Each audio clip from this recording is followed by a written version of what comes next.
contrary to what is shown in the movie Quiz Show, I lived here in this development I'm living in right now. I used to come home approximately midnight. All the lights were out. Everybody was asleep, and I went up to my apartment with my late wife, and nobody even saw me. It's not like in the movie when people are standing and cheering on the street and saying, "Great work, Herbie," and stuff like that. It didn't happen that way. Contrary to what you read in all these publicity releases and so forth, I got maybe 10 or 12 fan letters. Most of the letters I got were from old Army buddies importuning me for money or from long-lost relatives who suddenly crawled out of the woodwork. But I didn't get bags of fan mail or anything like that. In fact, to be very honest with you, I don't know how popular I really was. I know I was the champ for 6 weeks, and then I had to take the dive and lose to Charles Van Doren. I was a senior at City College at this time, and when I walked into the lunchroom, people would point and say, "This Herb Stempel," and that sort of gave me a good feeling. That part I must admit.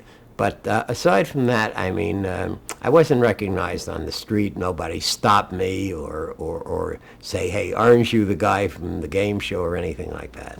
Do people still come up to you and talk to you about what happened?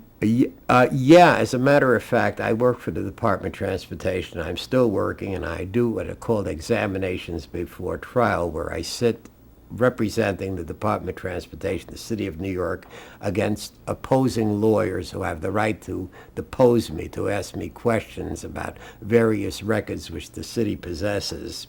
And many times I get recognized, and the younger lawyers especially will say something like, "Are you the real Herb Stempel?" Something like that. And I say to them, "Well, I'm certainly not John Turturro," and that always gets a big laugh from the other lawyers who know me. But I've dealt with thousands of lawyers in my 18 years of working for the Department of Transportation, and many of them, ask me to tell them the story, and I try to keep it short, though. I don't want to go into too much detail because the story itself, it takes a half hour to tell, so I only have a limited amount of time.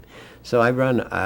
In many cases, I try not to tell it. I just give them the bare bones. In other words.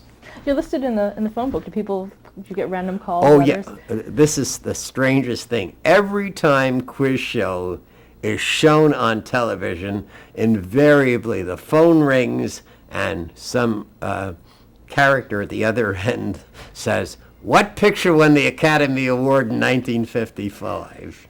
It happens constantly. It's sort of died down recently, but there was a while there when every time the picture was shown, the phone would ring. Invariably, somebody would ask, "What picture won the Academy Award in 1955? Would you answer them? The answer is I'd say, "Yeah, Marty," and say good night and hang up on him.